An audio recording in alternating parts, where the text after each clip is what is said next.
Allez, salut à tous, on se retrouve pour cette petite vidéo du dimanche. Avec la crève, hein, parce que c'est l'hiver.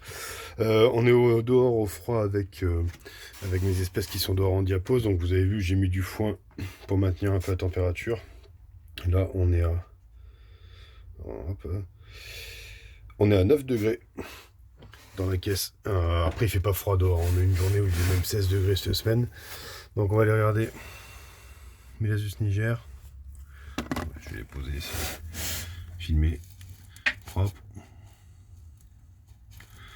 Ça a l'air bien calme, il n'y a pas l'air d'avoir de mortalité. La reine bouge les antennes. Ouais, elles ont frais quand même. Voilà, comme j'avais précisé, j'ai perdu la Lasus emerginatus. Donc du coup, vous la verrez pas. Les Manica Ruida. Ouais, un peu plus actif que la semaine dernière quand il faisait 5 degrés. Voilà. Je leur ai mis un coton propre avec du sirop d'érable. Elles l'ont pourri de terre. Comme ça, au moins, ça va bien.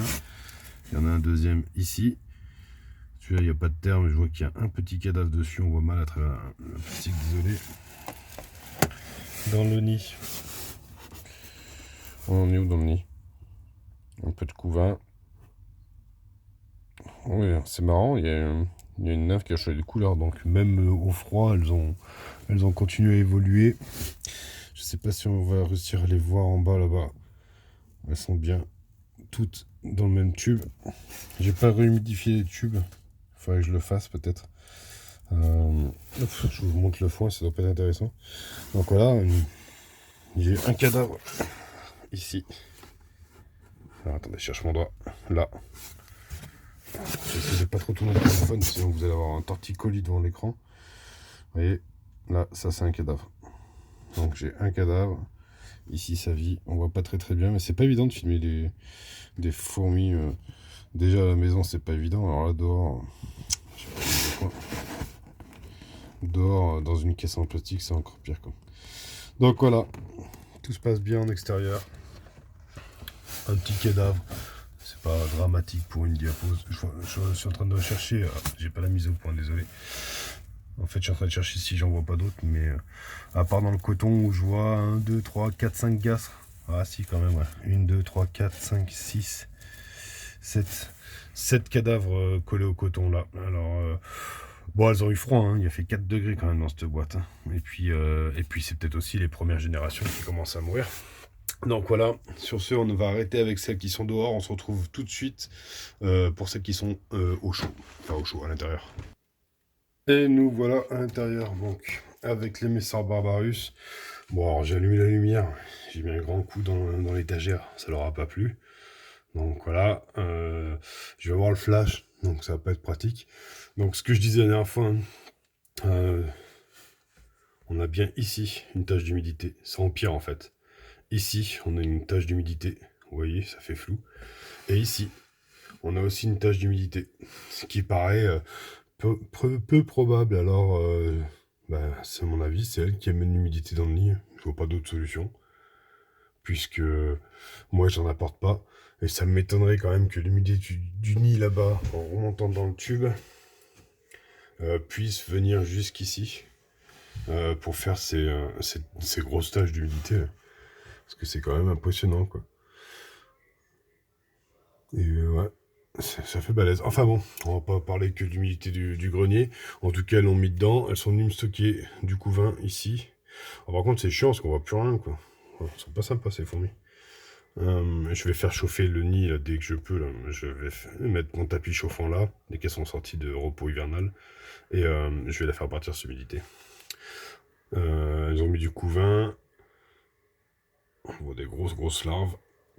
Tout se passe bien chez les Messors. De toute façon, il n'y a pas de secret. Elles ont l'habitude. Voilà. Ah, j'ai allumé le flash du téléphone qui reflète, mais j'arrive pas à l'éteindre. Alors, il y a des téléphones de dingue, mais tu peux pas allumer et éteindre le flash pendant que tu filmes, ça marche pas. Voilà, ça, c'est génial. Ici, activité. Alors, on a un mise au point sur les crottes. Voilà. Toujours pareil, toujours dans les angles au niveau des tubes. Voilà, faut changer mon abreuvoir, tiens. Dans ce terre de chasse, qu'est-ce qu'on a?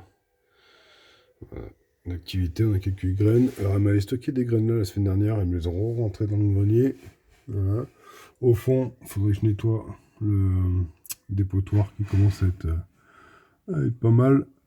Quelques cadavres encore, surtout là-bas. Vous n'allez pas le voir, si là-bas au fond. Quelques cadavres cette semaine. Bon, rien d'inquiétant. Alors, les cadavres, ça me fait plus peur. Au début, je m'inquiétais dès que j'en voyais 2-3 mourir. Maintenant, j'ai bien compris que je pouvais en avoir des fois une dizaine qui meurent dans la semaine. Ça allait pas changer grand-chose. Et surtout, ça dépeuple pas ma colonie. Donc, je pense que c'est un roulement à peu près normal. Donc voilà, on va descendre, faire un petit coucou à la Messor Structor. Alors attendez, je vais essayer de poser le téléphone, histoire que ce soit mieux. Donc la Messor Structor, on voit qu'il y a 2 petites nymphes, on voit que c'est bien humide.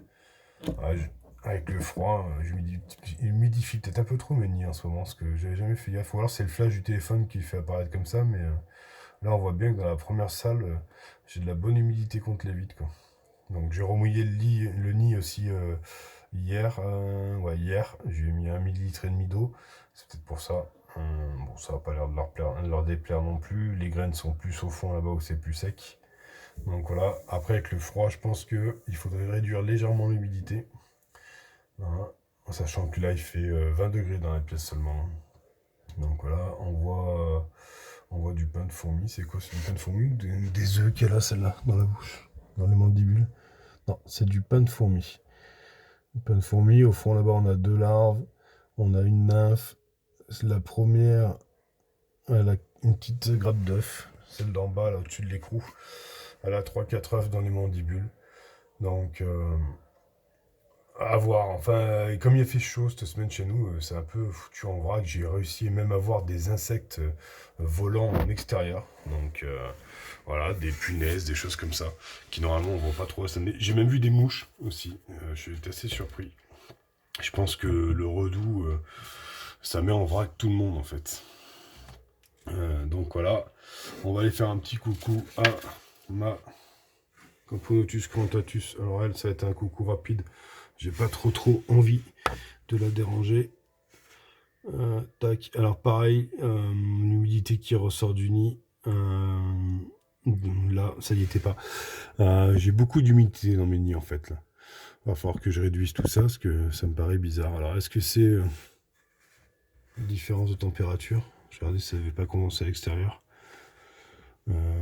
Sachant qu'en fait, la pièce dans laquelle elles sont n'est pas forcément chauffée la journée. Attendez, je remets la mise à jour automatique.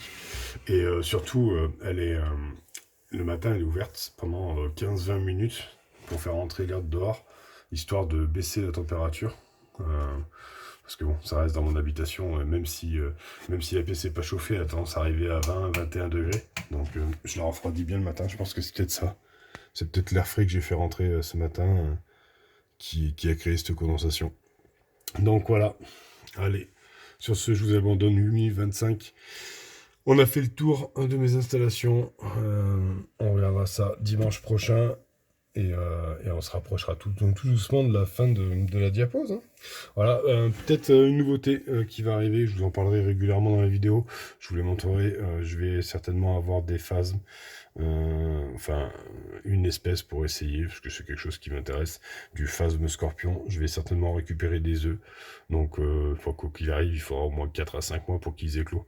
On en reparlera d'ici là. Allez, sur ce, ciao ciao.